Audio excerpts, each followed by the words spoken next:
the vast majority of Democrats of every age oppose Israel. They have elected a congresswoman from New Jersey who is virulently anti-Israel. They may be nominating a Senate candidate from Michigan who campaigns with a neo-Nazi who basically is a Hitler supporter. And as you say, even Rahm Emanuel has now said that the Democrats should stop and the United States government should reorganize its relationship with Israel and treat it like any other ally. And in light of what's going on university campuses, the uptick of anti-Semitism around the world, I just can't be associated with a political party that has become part of the anti-Israel, anti-Jewish trend. So a couple of things jump out at me here, right? Because listening to this guy talk, I believe his name is Alan Dershowitz. Correct me in the chat if I've pronounced it wrong. But I believe he's an American politician. But listening to him talk, you would think that he's actually like works for another country, right? You would think he works for Israel. So really, it begs the question, how is someone like this allowed to be in Congress or anywhere near U.S. politics when clearly he seems to have his priorities all skewed, right? His priorities should be America first, in my opinion. It's even said that charity begins at home.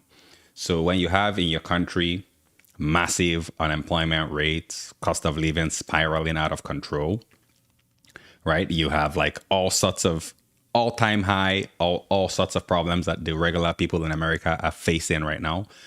Now you have an elected official in the US that is talking about securing another country's interest ahead of his own country, the people that he's supposed to represent. So that just rubs me the wrong way, but maybe I'm looking too far into things. But let me know, guys. I'm going to keep playing the clip here. Around the world and in the United States. So although I support many of the Democratic domestic policies, I will vote and work hard to make sure that the Republicans maintain control over the House, the Senate, and the presidency to avoid the United States from moving the way many European countries have moved, away from Israel, away from support for Western values. How much of a joke is this, right? So essentially he's leaving the Democratic Party to join the Republicans. This is what I talked about in yesterday's video, right? Where it looks like there has been like a swap in roles. So now the previous Dems, they're moving towards the Republicans, and now the Republicans are jumping ship because this is not what they signed up for. They believe Trump when he said, no new wars, no forever wars. We're going to make America prosperous. We're going to put America first. So the Republicans are jumping the Trump ship. And now you have Democrats jumping aboard Trump's ship. So it just gets you like curious, right? Because we already know how Trump feels about the war in Ukraine, right? We know that Trump doesn't really want America supporting Ukraine. So I think this is my own read, and correct me if I'm wrong, right? It appears that Trump, I wouldn't say Republicans, because I don't think that Trump is actually acting on behalf of the Republicans anymore at this point, because I think Republicans have been pretty clear on their dissatisfaction towards his approach in the Middle East. But one could say that it looks like Trump, he is against helping Ukraine, but he's all for helping Israel. Now we know that the Democrats, they're all for helping Ukraine, but they would rather they would rather sit back and not get involved in Israel's wars. So it's a matter of picking your poison, right? But meanwhile, none of these things really impact like the day-to-day lives of your American, right? And that's what the people are actually complaining about. Is like, why don't we focus on America first? And that is why we had Trump winning the last election, right? Because that's what he promised, is that we're not going to get involved in any wars. We're just going to focus on prosperity at home. But that is not what he's doing now. He's going towards the side of Israel, which I already suspected that this is what he was going to do. Right, I suspected that he was going to pull support away from Ukraine and move it all to Israel. And that's what we see happening now. Now, I want to get to the part about Joe Kent, because I think he's in line with what I'm saying here. And in support for radical left-wing values. Look, if I could have registered as a Republican with a little asterisk saying I'm basically a foreign policy Republican, I'm still a domestic Democrat, I would do that, but that choice is not available to me. And so, consistent with my values, I want to quote Ronald Reagan, I haven't left the Democratic Party. The Democratic Party has left me, and I believe is quickly leaving America, and that's why I am going to work against the Democratic Party, particularly at a time when anti-Semitism and anti-Israelism is increasing around the world. You mentioned, by the way, that so many Americans are pro-Palestinian. Let's be very clear. Very few people really are pro-Palestinian. They're anti-Israel. If they were pro-Palestinian, they would also be supporting the Kurds, the Uyghurs. They would be supporting the Sudanese. They would be supporting the Ukrainians. You don't have demonstrations on university campuses in favor of these. All right, so I'm gonna skip ahead to Joe Kent's section because now he's just trying to say, oh well, people are not really pro-Palestine, they're actually just anti-Israel. So this is a claim. Like, I don't know how he can confirm that claim. But I'm going to go listen to what Joe Kent has to say as well, because I believe that Joe Kent had a good response to this. So here. Imagine being able to build an app with your name on it, just by thinking about it. Meet Base 44. I think just in general, Americans, especially the Americans who voted for Donald Trump, who represent the majority of Republicans, are sick and tired of having these discussions about foreign countries, whether it's Israel or anyone else. But Israel right now has a outsized influence on our foreign policy in the Middle East, which has catapulted us into this current conflict with Iran, which helped drive us into the tragic Iraq war. So look, I think Americans want our government to focus on our problems here in America. Drive around any American city, you're going to see poverty, despair. Those are the issues that people want to focus on. Absolutely. So that's in line with what I was just saying, right? Like, pretty much, like, Americans don't want, and this is why they elected Trump, because Trump gave them the award, right? Like, oh, we're going to pull out our folks, bring them home, yada, yada, yada. But now he's fought more wars than anybody else, right? Crazy. They don't want to focus on, who's running the Israeli cabinet or what the foreign policy preferences are of the Israeli government to drive us into the next series of conflicts. So I think that's why you're seeing so many people who came out and voted for President Trump when he campaigned on putting American interests first. I don't think we need to get rid of any kind of, relationship that we have with Israel. I don't think this is an Israeli versus Palestinian issue. I think what happens between the Israelis and the Palestinians is, quite frankly, their business. I think most Americans would agree.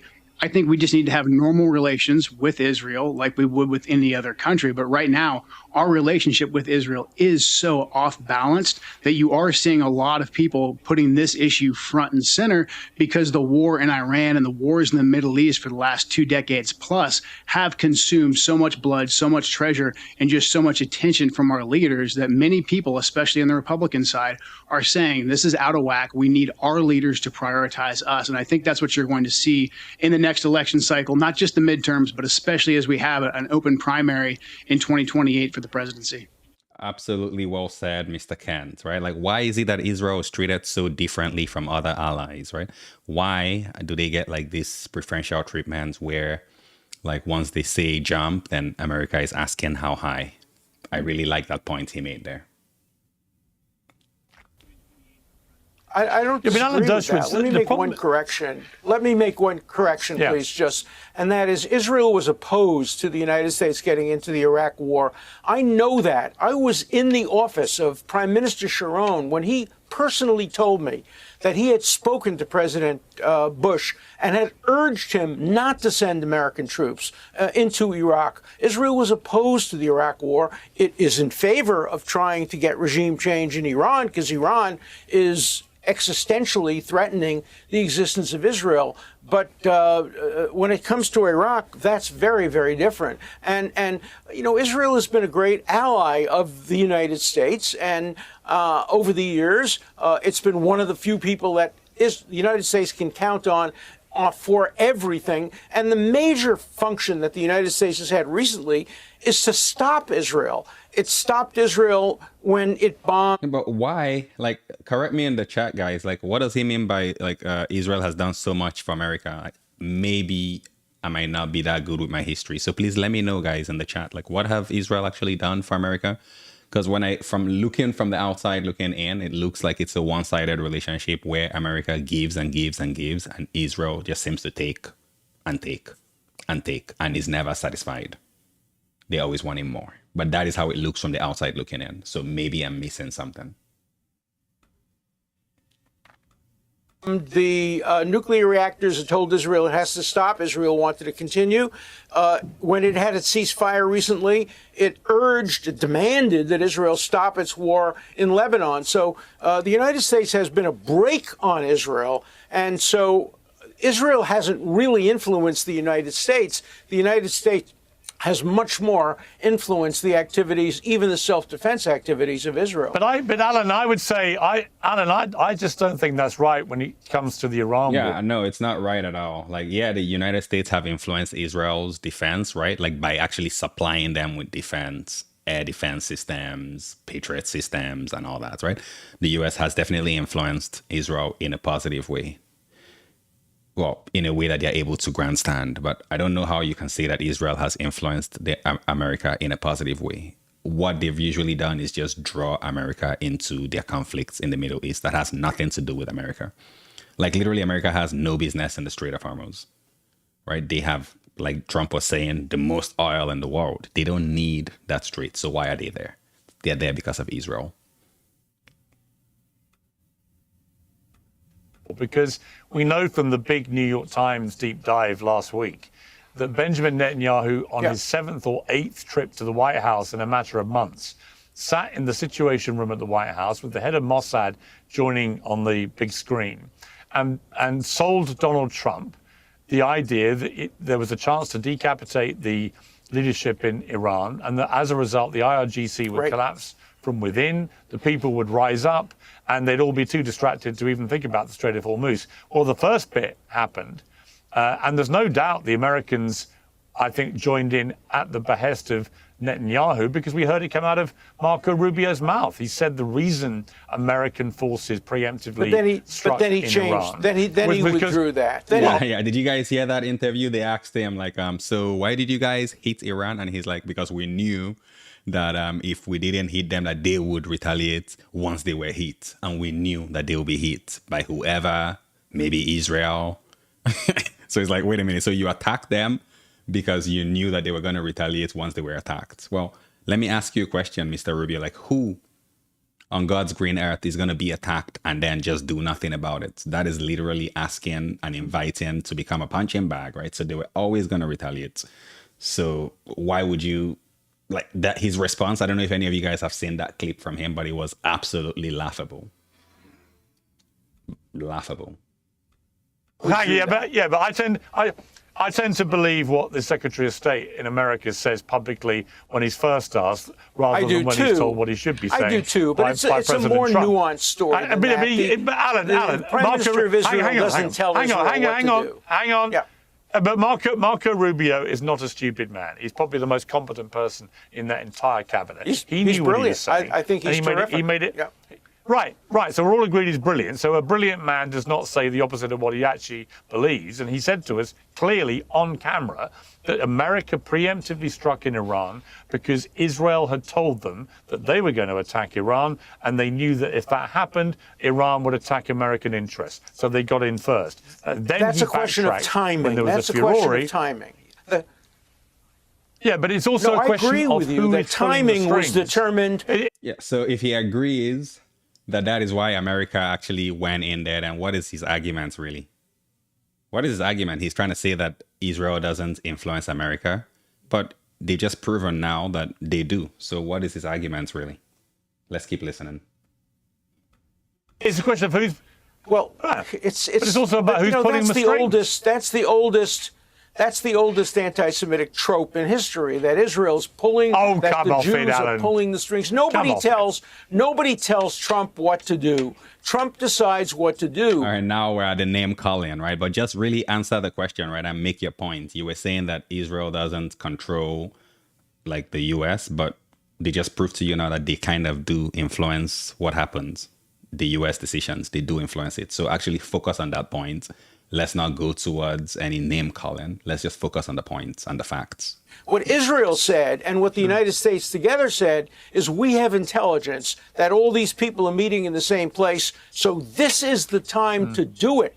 But the United States and Donald Right. Trump did not start a war based on Israel's interest. They started a war based on American interests. Jews comprise 2% of the American population. All right, I'm sorry, guys, to keep on doing this, but he's saying that Israel gave America the intel that all those people are gonna be there. But then, like, I don't understand what he's saying. So, they're gonna be here, America, but hey, like, do whatever you want, but we're just letting you know that they're gonna be here. Well, of course, they're asking for America to interfere, right, and do something about that intel. Now, in the same breath, he's pretending like as if Israel, they're innocent and it's America, they do whatever they want. Meanwhile, they're giving America intel. Of course, they're going to do something with that intel. Makes no sense what he's talking about right now. Half of whom don't even support Israel. Muslims and Arabs are 1.3%. Trump complains, and to me he complains. Why don't Jews vote for me? I'm so good. Why don't they vote for me? Trump doesn't go to war in order to satisfy Israel's legitimate interests rather than the legitimate interests of the United States. Of course it's part of... So what part of taking out like the Ayatollah favors America? Like when America went in and took out a lot of Iran's top leadership, how is that in America's best interest? How isn't that in Israel's best interest? Like he's trying to have us believe that America went in and did that attack, Epic Fury, for America's interest. Well, I think the Americans beg to differ, and I think it's pretty clear to anybody with eyes and who's being honest to clearly see that there's only one person that gained from that attack, and that was Israel. And probably China, right? China now, they're just probably rubbing their hands, waiting for America to completely self-annihilate so that they can swoop in. Yeah. Netanyahu's job to persuade President Trump that it's in Israel's interest and the United States' interest to try to decapitate and to destroy Iran. They are an existential threat to America's interests and to America's allies. There was miscalculation. They are stronger and more determined than anybody thought. And the Gulf of Hormuz, by the way, the answer to the Gulf of Hormuz is that there have to be ways of circumventing the Gulf of Hormuz and of having an oil supply. We cannot end this war allowing Iran to maintain control over what is now an important waterway. It should cease to be an important waterway, which is why I have urged right from the beginning. So wait, hold on. Like, because before Israel and America attacked, right, the Strait of Hormuz was not really up for discussion. It only became up for discussion after Iran were completely bombarded, right, by Israel and the US. So now he's trying to say that, well, we can't agree to those terms. Well, guess what? Those terms would never have even been there. There was no talk of a toll system at the Straits until Iran were attacked. So for him to claim that, well, we can't leave it like that is a bit disingenuous because it was never like that in the first place. So now the art of the deal is one that has left America and the rest of the world in a weaker position. That the United States must control the Straits and say to Iran, look, either everybody goes through or no one goes through. That was the message I sent in my op-ed. That's what I told people in the White House. Oh my God. So Iran it was can't be in... So it was this guy that talked about... So don't tell me it was his idea for like this blockade, because it sounds like he's saying that the blockade was his idea. Control. And the end of this war may be that the Gulf of Hormuz will be closed to everybody, and we'll have to figure out other ways of getting the oil to Asia. That will be a good thing. Well, that will be a total disaster for everybody. But I'd also make a wider point, Alan, which is... No, I don't think so. One of the reasons I think that Israel's been getting increasingly unpopular is because anyone that dares to criticize the Israeli government, and I stand by my suggestion that Benjamin Netanyahu has been pulling some strings with Trump because he managed to persuade the fourth American president. Well, let me finish my point. And I think I should be allowed to use that phrase. I should be allowed to use that phrase without you calling me anti-Semitic. I don't think so. I think you know I'm not anti-Semitic. No, I'm not. By the way, I would never call you anti-Semitic. You're a friend of the Jews. You're a friend of Israel. What I'm telling you is... That's right, actually, because Piers Morgan has been known to be like very pro-Israel, right? So this coming from him should let you know that I think they've pushed a little bit too far right now. I think they pushed and they might have beaten a little bit more than they can chew at this point. Something historical, that the phrase pulling the strings is a trope and it shouldn't be used. And I wish you would use other terms. Put pressure, that's fine. Pulling the strings, having a puppet, that should not be permitted. I like you very much, and I support you all the time, but I criticize you for using that term. Please don't use that term. Okay, so don't use the term pulling the strings. So then what do you call this then? Pulling a man, when a man that was like doing so well, actually, when he first started his presidency, I think MAGA were very happy with their choice. Right, he was locking down on like the border, addressing the migration crisis in the U.S., tariffing everybody, raising money for America. He seemed to be doing decently, right? He was all over the place, signing bills, right? Then all of a sudden, he gets pulled into this war that makes no logical sense, knowing fully well that he has the midterms coming up in a couple months, right? So obviously, this was in no way, shape, or form in his best interests to do this. So for him to have done this, it would indicate that perhaps there was a string and that there's a puppet master somewhere. Because why would he do something that is so not in his best interests? Politically, like socially, right now, like nobody really rocks with him anymore. All of his friends, they're all abandoning him. So why would he do that? Unless, of course, his strings are being pulled.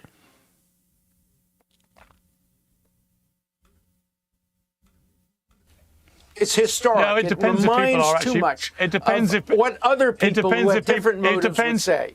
Alan, it actually depends if people are actually pulling strings, and I do think Netanyahu's been doing that. Let me bring in Joe Kent. I mean, Joe Kent, this is one of the more unsavory. Well, I'll use the term I feel is appropriate. Yeah, like imagine that. So, like, his main concern is that he doesn't like the term. What is the issue with puppet master, right? What is so wrong with that? Ken, I mean, this idea that I'll criticize you for it. Terms, and I'll criticize you for it. You can say what you want, and I can say what I want. That's what the open marketplace is. Of course, but right now, what you're saying right now is like this guy definitely he's on the unpopular opinion, right? He's on the unpopular opinion. So yeah, bruv, you might need to like recheck your priorities. If your priority is like the word that was used, you didn't like it, then I don't think you're in the right career. This is all about. 100%. We are, and especially on a show like Uncensored. Okay. You're entitled to your opinion. We agree to about disagree. The use of a phrase. Okay. I'm entitled to it too. Yeah, Joe Kent. That's right. You know, I do believe that there's been enormous pressure, Joe Kent, from Benjamin Netanyahu to literally try and dictate what America would do. And I think he did it. He tried to do it with Obama. He tried to do it with Joe Biden, and he failed. We know that from Anthony Blinken, who told us that he tried. He did try, yeah. The only one that was foolish enough to fall for it was your favorite neighborhood tariff man, DJT. And now he sees himself like a fish out of water, right? Flip-flopping every day. Flip-flopping. And both times, the American president said, I'm not coming with you if you attack Iran. And Israel did not attack Iran in either eventuality. So we know that here he found a president that would go along with it. And it's turned into, I think, a bit of a disaster here. What is your reading of that?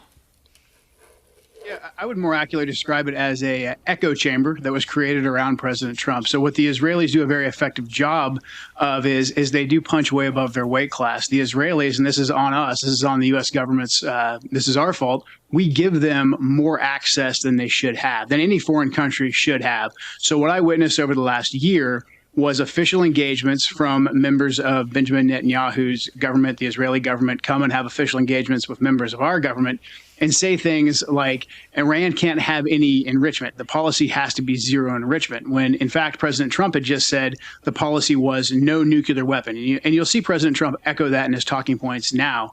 And the former Supreme Leader, before we killed him, agreed with that. And that got both President Trump and the Supreme Leader to the negotiating table. And so for almost a year, we saw constructive negotiations between us and the Iranian government. This was a direct threat to the Israelis. The Israelis told us this much.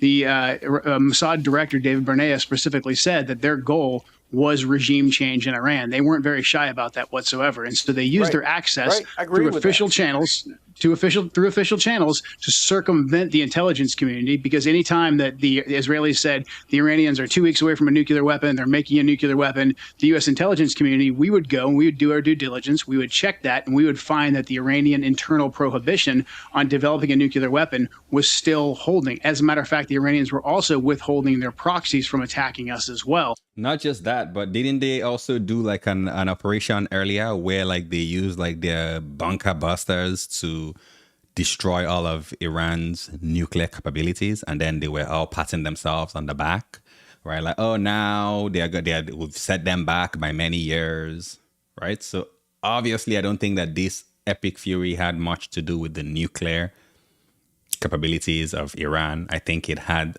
I don't know. But if I were to hypothesize, I would say that perhaps it looks more likely that it has to do with their ballistic missile program. That could be one reason why they did this. Another reason why could be just to distract from the whole Epstein files, right? We know that on the Midas Touch, they call this epic fury Epstein fury. So that could, like, those are the two things that come to mind off the top of my head. But let me know in the chat, guys, what do you think really was the main purpose of this? You think it was actually for the nuclear capabilities of Iran, regime change, ballistic missile programs, distraction? Let's talk about it in the chat, guys. That's what the U.S. intelligence community agreed on. DNI Gabbard testified to that publicly twice in front of Congress. The Israelis, though, used their influence to circumvent the intelligence channels, and then they also had their surrogates within the media come and echo to President Trump via Fox News, the Wall Street Journal, the Foundation for the Defense of Democracies, and say, hey, the red line is zero enrichment. And they said it enough, they made it repetitive enough through multiple avenues that President Trump was led to believe that his red line has to be zero enrichment. To take the issue off the table, we conducted Midnight Hammer. We totally obliterated their ability to enhance and enrich uranium. But then the Israelis came right back and said, hey, no, there's still more uranium there. You have Right. That was exactly what I was talking about. It was Midnight Hammer. Midnight Hammer. To go in and physically get it, you have to control it, because the goal for the Israelis at that point was still regime change. And so they used their outsized influence on our government to drive this war. And when they thought they weren't going to get the war, they then said, we're going to go in, we're going to conduct attacks against the Iranians. We're going to target their supreme leader, which we knew from studying the intelligence and Iranian doctrine over the last several decades would result in the Iranians then attacking our bases in the region. So Marco Rubio was 100% accurate when he said there was no imminent attack against us being planned by the Iranians. The only thing that was imminent was the Israelis conducting that attack. That drove us into this conflict. And that should make every American take pause and think, what is our relationship with this country of Israel? Why are we letting them drive us into yet another war in the Middle East? Absolutely well said, my guy. Absolutely well said, right? We need to be asking, like, what exactly is the purpose of this war here? Because it's pretty clear to see that America already destroyed Iran's nuclear capabilities in the Midnight Hammer, right? So really, what was the problem here? I think it was because Israel was still going to attack, like Marco Rubio said. I completely agree with Joe Kent here. We have someone in the chat, Richie. He says the currency was failing, civil unrest, mass slaughter, public cries for American intervention, the fact that Iranian proxies were committing terrorism, all big factors in Iran war. So is your opinion that like that America had to swoop in there? Okay, I'm coming out, okay? So is your impression that Iran were like they are the bad guys in this? Well, for me, like I try not to even let me ask you a question right here. Like what interest of America is this war? Like how does this war actually influence America positively? What do they stand to gain from this? That's just what I think when I hear this. It's them versus us. Exactly. So I don't think that exactly. So when you say them and who's us? Who's them and who's us, Richie? I appreciate the dialogue, by the way. I'll keep the clip playing here. How vital is it that we have control over the Straits of Hormuz?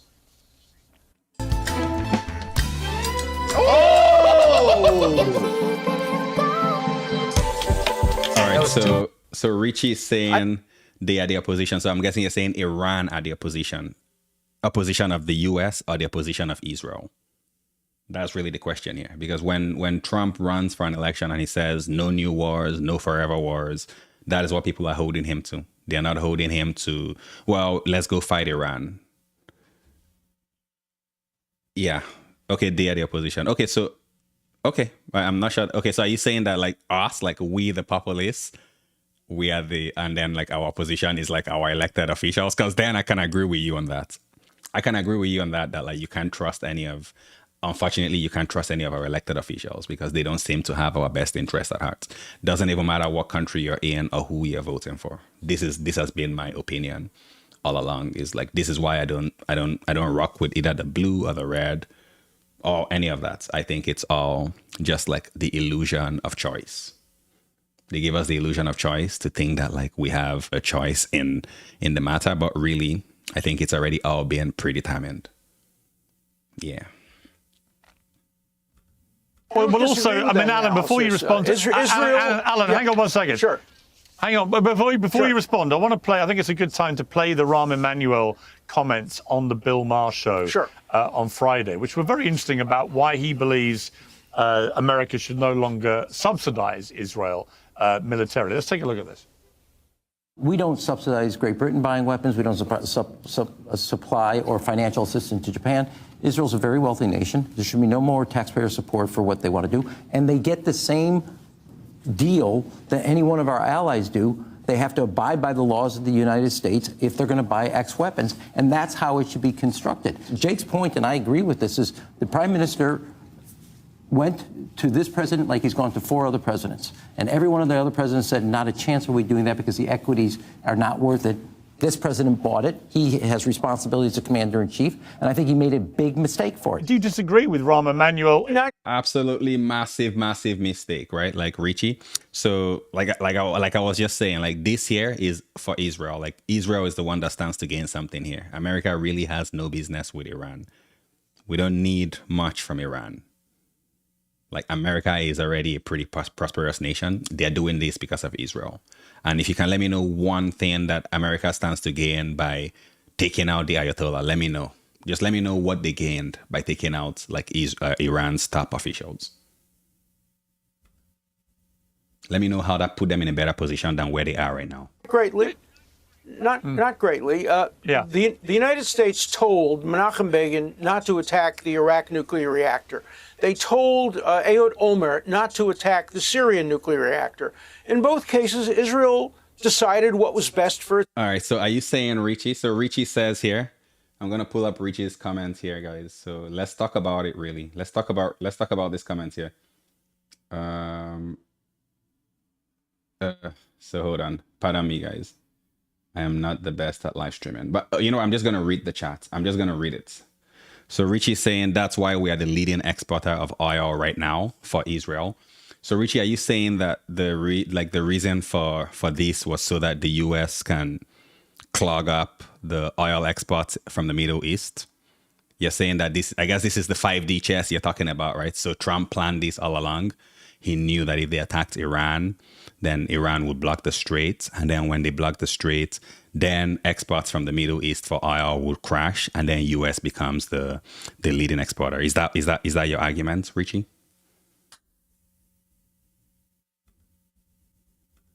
Its own interest. As Olmert told Bush, I am the prime minister of Israel. You're the president of the United States. You do what's best for your country. I do what's best for my country. In both cases, they destroyed nuclear reactors.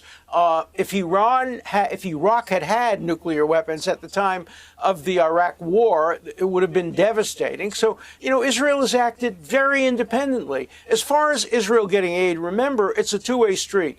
Israel gets military aid, which it must spend on American companies, helping them to develop both American and Israeli weapons. Let's remember some of the most important weapons used both in Israel and the Middle East and used by Ukraine were developed jointly between Israel and the United States.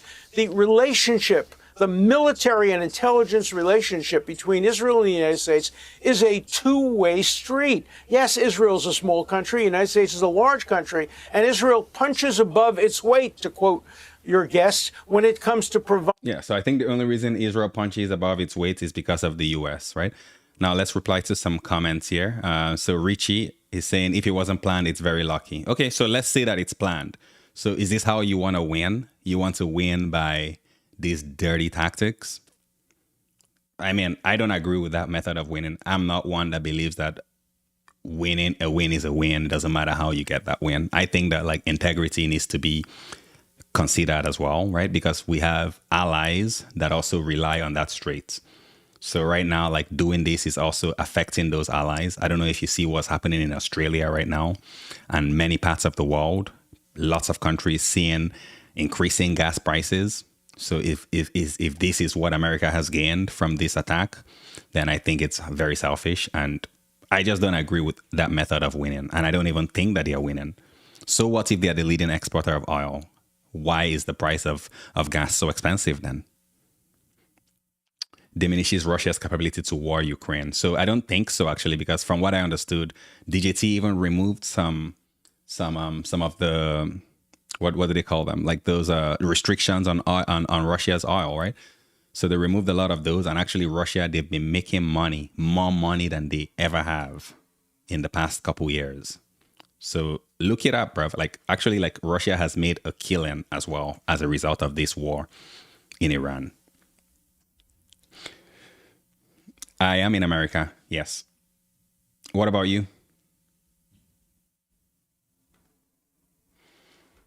Providing intelligence, when it comes to providing military aid, helping to develop Iron Dome and other kinds of informations. So it's an incredibly mutually productive alliance that should continue. Now, should Israel get special treatment?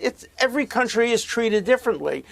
Israel gets military aid, but it must spend that aid in the United States on American companies, which it then uses to help to develop materials that are beneficial to both countries. So it's complicated and it's nuanced, and it shouldn't go back to the notion of somehow Israel is pulling all the strings, Israel is making all the decisions. The United States makes decisions that are essential to its survival. So tell me now then, like he's trying to make it sound like this was America's decision to go in on Iran. And I'm just not buying it. And I think Richie here is buying it. I'm just not buying it because I don't see how this works in America's best interest once again.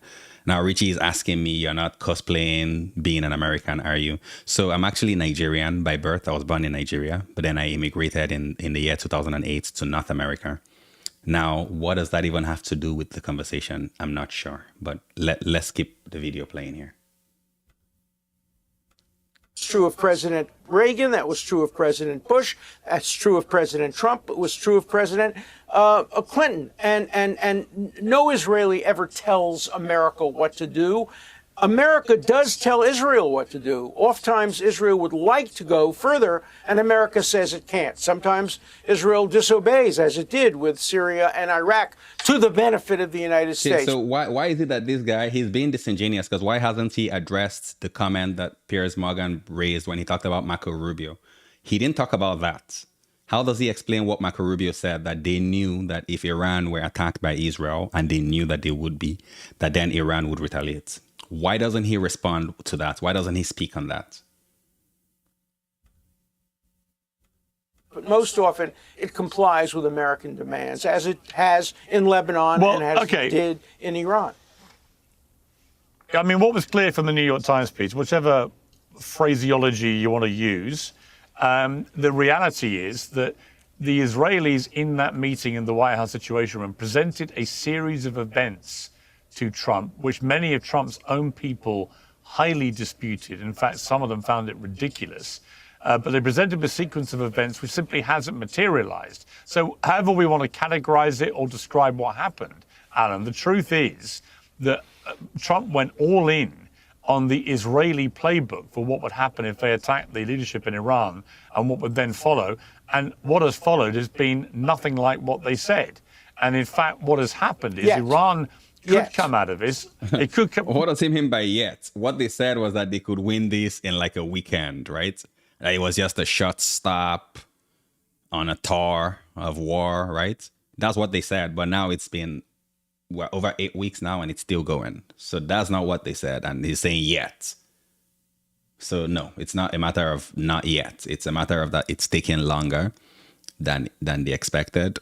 And I think that they massively underestimated Iran, even though apparently word on the street is that Iran actually told them it was not a secret that this was going to be Iran's retaliation. They made it very clear that their retaliation was that they were going to shut down the Strait of Hormuz. They said that. And they've even told America what they're going to do as well if they were to start attacking their infrastructure.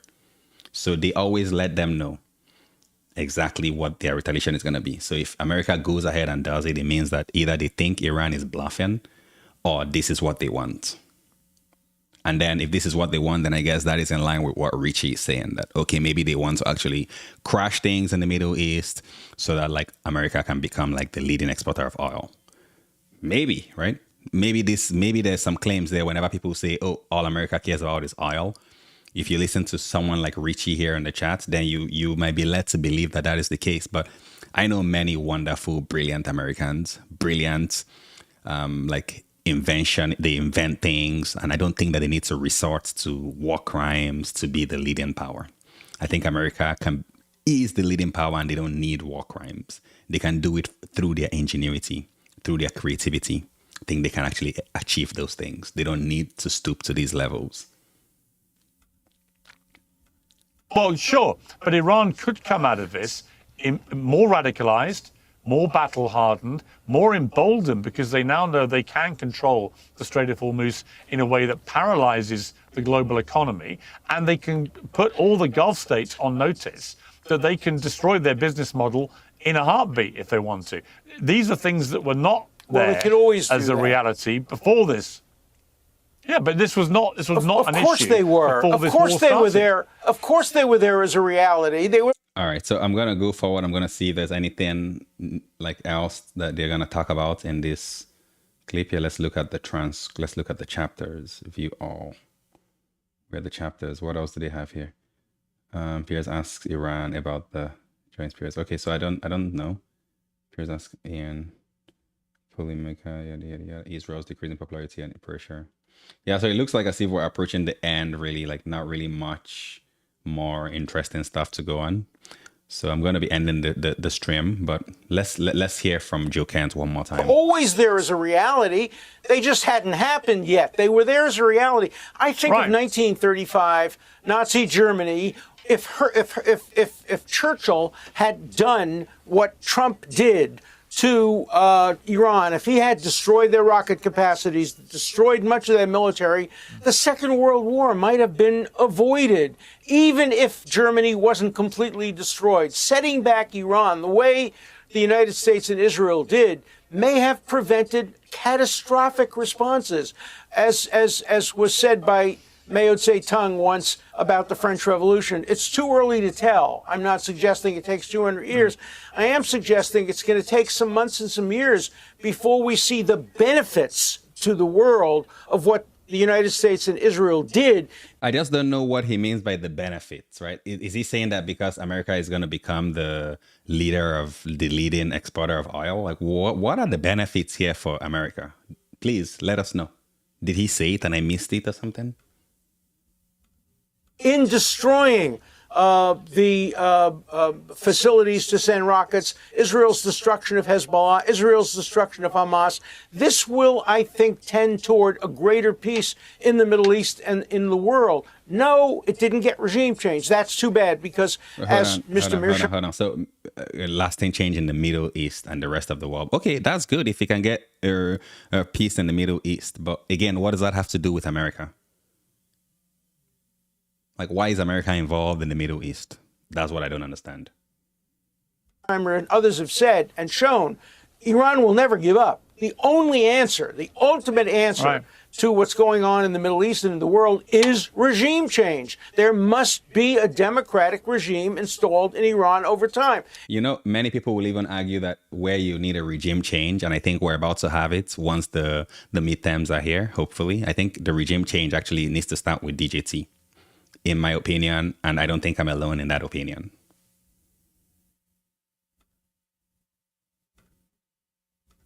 It will take time, but it's a goal that should never be given up. We should not ever give up on changing what is the most dangerous regime in the world since the end of World War II.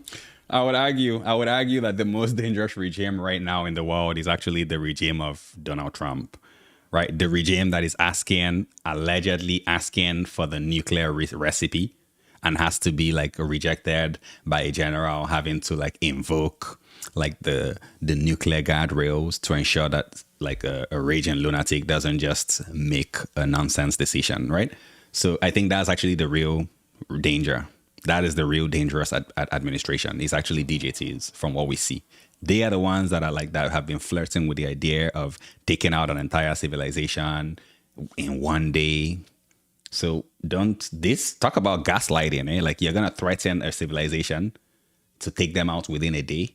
And then in the same breath, you're going to call that like the leadership of that civilization. You're going to say that they are the ones that are the dangerous ones, not you, the one that is threatening to destroy an entire civilization, not you, the one that now has been proven to actually have bombed a school with school children there. I mean.